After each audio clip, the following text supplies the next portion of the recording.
Do you sometimes find yourself spending more time searching for a motif square pattern than you actually spend crocheting?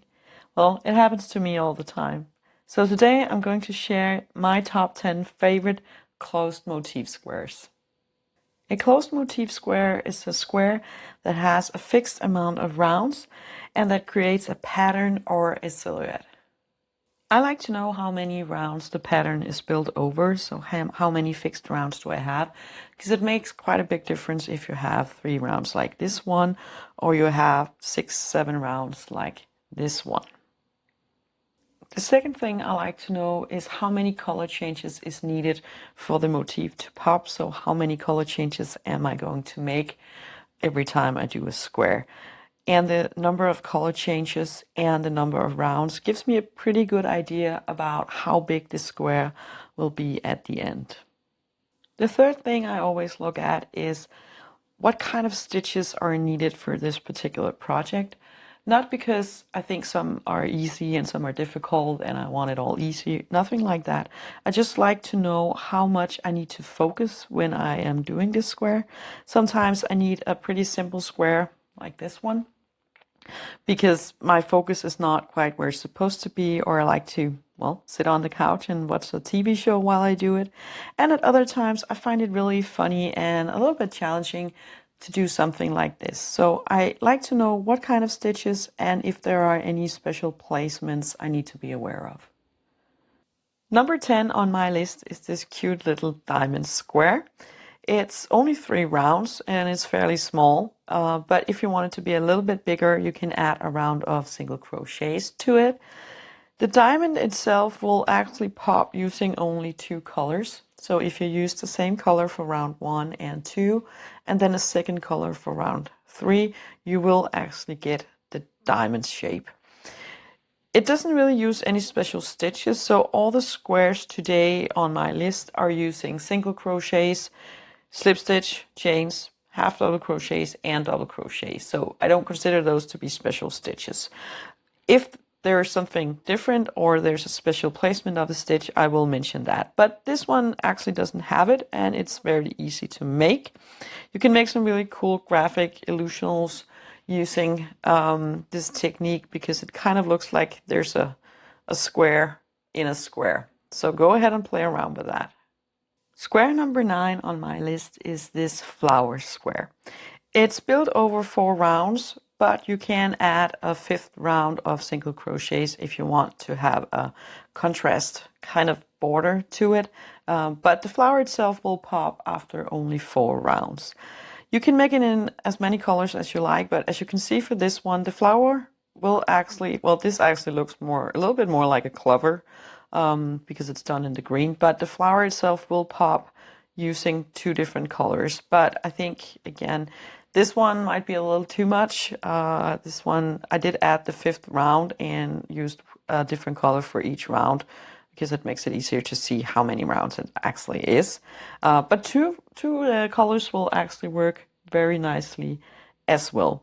For special stitches, there's not really any, but there is a little bit of a special placement. As you can see, this one is totally flat, but if you want the flower to pop a little bit, you might be able to see it like this. I have, when I added the 3rd round, I used the back loop only on all those stitches, and this gives it a really nice little bit of a 3D effect without being too much. If you're interested in making any of the squares that I'm showing you today, I do have tutorials on all of them, and I'll link it in the description below. Number 8 is this heart square. I think it's a really, really great square. It's actually worked over 10 rounds slash rows, because the heart itself is built over 7 rows, so not rounds but rows, and it actually makes for quite a great heart if you want it to be not a square but just the heart itself. And then after the 7, so 1, 2, 3, 4, 5, 6, 7 white rounds for this one, and then 1 round to frame the heart, and then 2 rounds to build the square. I think it works great in just 2 colors, one for the heart, one for the background. As you can see here, I also did all of these with 2 different shades of the same color. But you can of course go ahead and play around and like could make a rainbow heart with yellow, orange, red, and so on, and then a different kind of frame to it. This one uses trebles, but other than that, it is very straightforward, nothing complicated at all. Next up, we have the Daisy Square. This is a very classic one, and you can find a lot of versions of it, but I particularly like this version. It's only 3 rounds, so you have your center of your daisy, you have your petals, and you have the square itself. I think that 3 colors works the best for this one, but you could of course make the center and the petals in 2 colors if you wanted that. But I think 3 colors works the best. You're going to put in some trebles on the square, and the petals are cluster stitches, so it's 3 trebles crocheted together. That sounds a little bit complicated, but it's really not. It's really very easy to do. So those are a little bit special, but nothing difficult or anything like that. You can of course also make this flower in other colors, and then it might look a little less like a daisy, well, because this is the colors of a daisy, but it's a flower basically, and the colors make it the daisy. So go ahead and test it in other colors if you want to. You can also make some really great designs with, like, this one was thought as like a sky background or a grass background, or you can spice that up with all your favorite colors. Square number 6 is another classic. You've probably seen this one before. It's the Sunburst Square. It's a very classic motif square, and it's very nice. It's built over 4 rounds. You can see each color represent a round. And I think 4 colors is the best for this one. I will say though that there are some special stitches here. Again, not very complicated, but we have the puff stitches. So this clay color is the puff stitches. We have another cluster stitch, so I think it's trebles, 3 trebles together, and then the trebles out here. And because we have this puff stitch here, it does create a little bit of a 3D effect, not a whole lot, but a little bit. So I think you could actually work round 1 and 2 in the same color and still notice the difference, because we have this little bit of a 3D effect.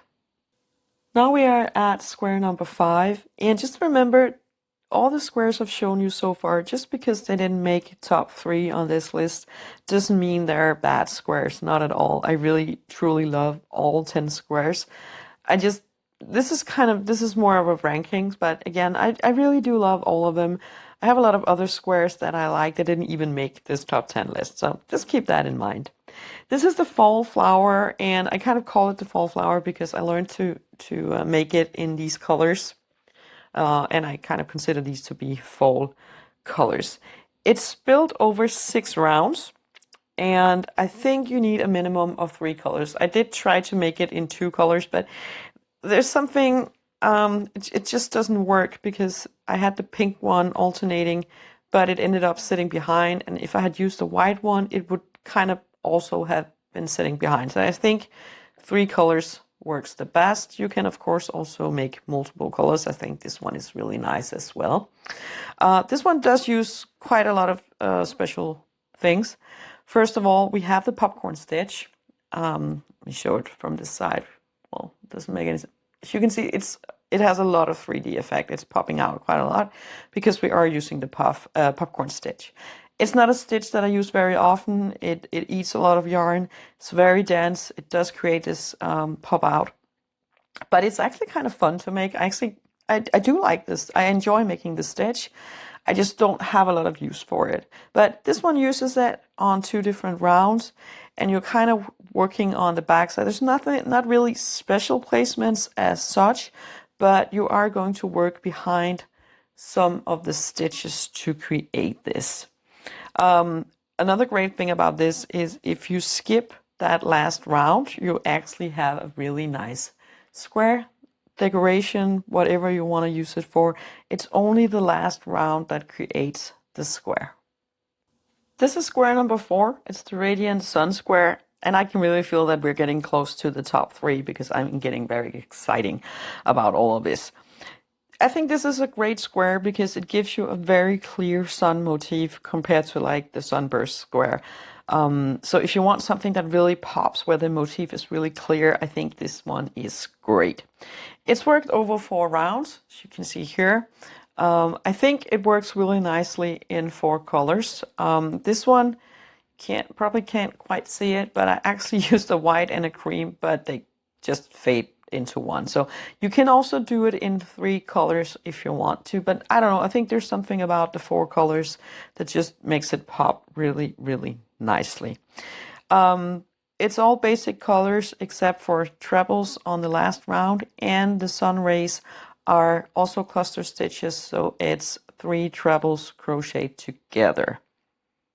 Square number 3 on my list. I call this the Willowburst square because it has some similarities to the Willow square. I'll show you that in a moment, but I was doing it and I ended up doing a lot of changes to it, and this pattern emerged. It's more of a graphical pattern. You do still have like a circle and a square. It's graphical and also makes it great for color work.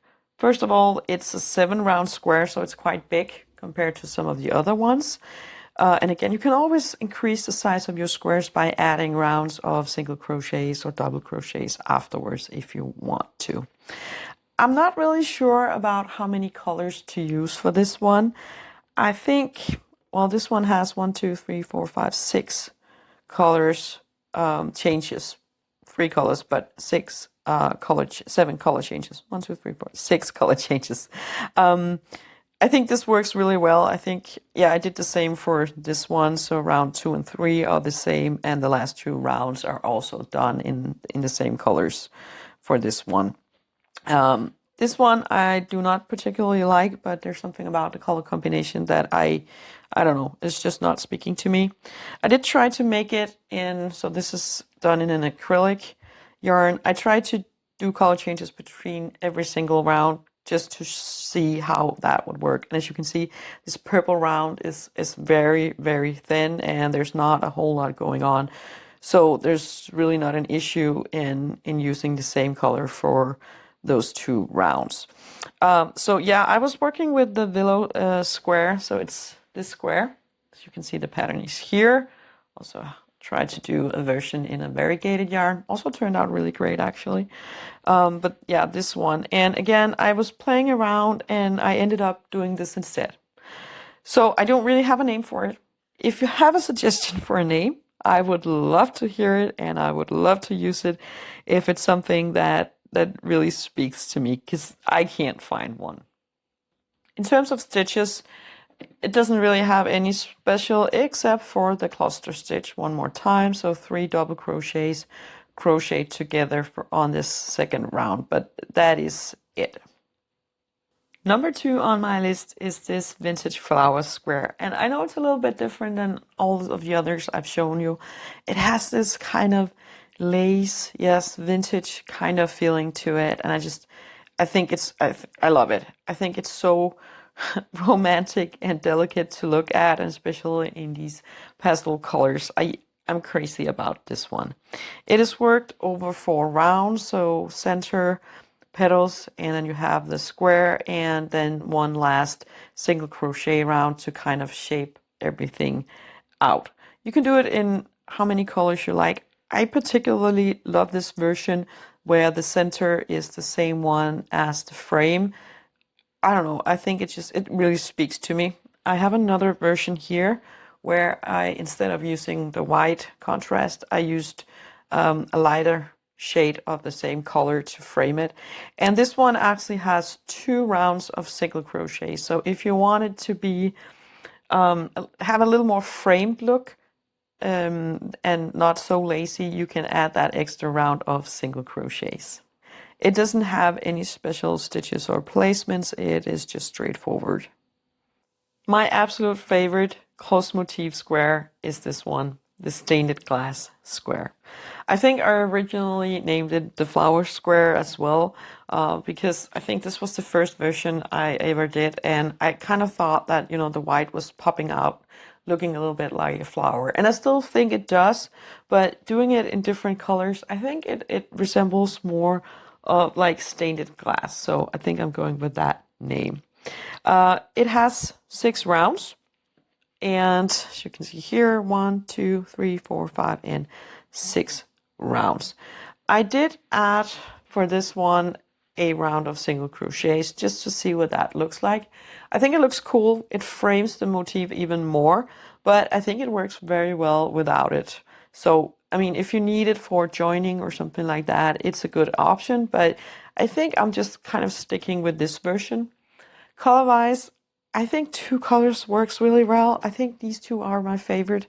It does something to me. It's speaking to me in some way. But of course you can do multiple colors if you feel like it. And this one has the same color for round 1 and 2, and then change for round 3 and 4, and change for round 5 and 6. So that is really up to you. There is one special stitch, and that is the puff stitch on the first round, but it's only 2 double crochets. Well, 1 couple crochet and then pull up to make the little puff. So that is fairly easy to make as well. And I have trebles on the last round. That was my 10 favorite closed motif squares. I hope you found this video helpful, and I would love to know what you think.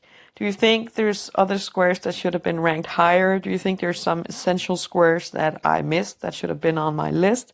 Let's discuss, let's talk. Please leave a comment below, and I'll see you in the next video.